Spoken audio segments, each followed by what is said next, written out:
Kahit marami tayong ginawa sa ngalan ng Panginoon, tayo'y mga alipin lamang at mga lingkod niya, at anumang gawin natin ay pawang pagganap lamang sa ating tungkulin.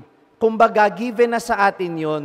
Kung gumagawa man tayo ng kabutihan, hindi tayo dapat maghintay ng papuri. Kung gumagawa man tayo ng kabutihan, palagi nating dapat isaisip na ang kabutihang ginagawa natin ay galing din sa Diyos.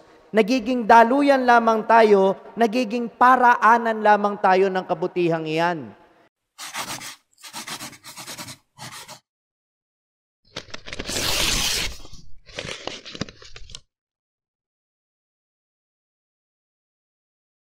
Sumainyo ang Panginoon. At sumayo rin. Ang mabuting balita ng Panginoon ayon kay San Lucas. Papuri sa iyo, Panginoon. Noong panahong iyon, sinabi ng Panginoon, ipalagay nating kayo'y may aliping nag-aararo o nagpapastol kaya ng tupa. Pagkagaling niya sa bukid, sasabihin ba ninyo sa kanya, halika at nang makakain ka na? Hindi. Sa halip, ay ganito ang sinasabi ninyo. Ipaganda mo ako ng hapunan, magbihis ka, at silbihan mo ako habang ako'y kumakain. Kumain ka, pagkakain ko. Pinasasalamatan ba ang alipin dahil sa ginawa niya ang iniutos sa kanya? Gayon din naman kayo, kapag nagawa na ninyo ang lahat ng iniutos sa inyo, sabihin ninyo, kami mga aliping walang kabuluhan, tumupad lamang kami sa aming tungkulin. Ang mabuting balita ng Panginoon. Pinupuri ka namin, Panginoong Hesukristo.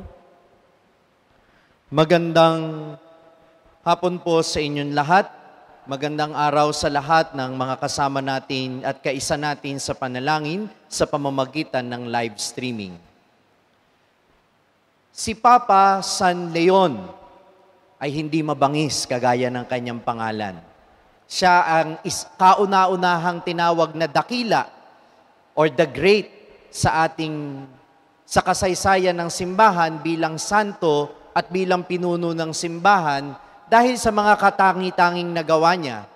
Una, siya ang Santo Papa na nanindigan at nagpakayag. Dakila ang Papang si San Leon sapagkat una, siya ang Santo Papang nagpahayag ng may katapusan o nagpahayag with definition, nanindigan, na si Jesus ay tunay na nagkatawang tao sapagkat nung panahon niya ay may mga nagsasabing ilusyon lang ang pagkakatawang tao ni Jesus. Nanindigan siyang si Jesus ay Diyos, pero siya ay tunay na nagkatawang tao. Pangalawa, nung ang lungsod ng Roma ay sinusugod ng iba-ibang tribo, kagaya ng mga barbarian at ng iba pa ng mga Huns. Kung alam ninyo sa kasaysayan, si Attila the Hun, ang isa sa mga pinakamabangis na mga mananakop noong panahon na iyon na talagang marahas, pumapatay at nagnanakaw sa mga lungsod. Pinakausapan siya ni Papa San Leon upang huwag saktan at huwag busabusin ang lungsod ng Roma. Tumayo siya bilang ama, nanindigan upang ipagtanggol ang kanyang bayan.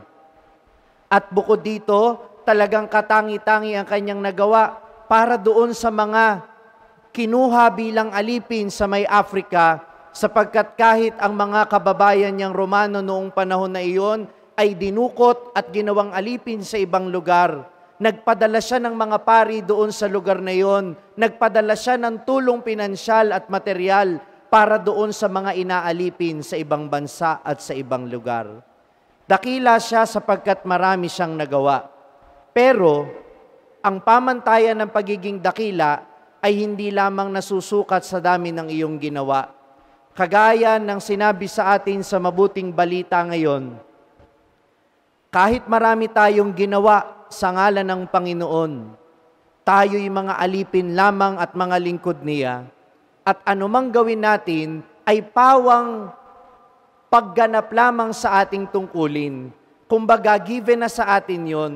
Kung gumagawa man tayo ng kabutihan, hindi tayo dapat maghintay ng papuri.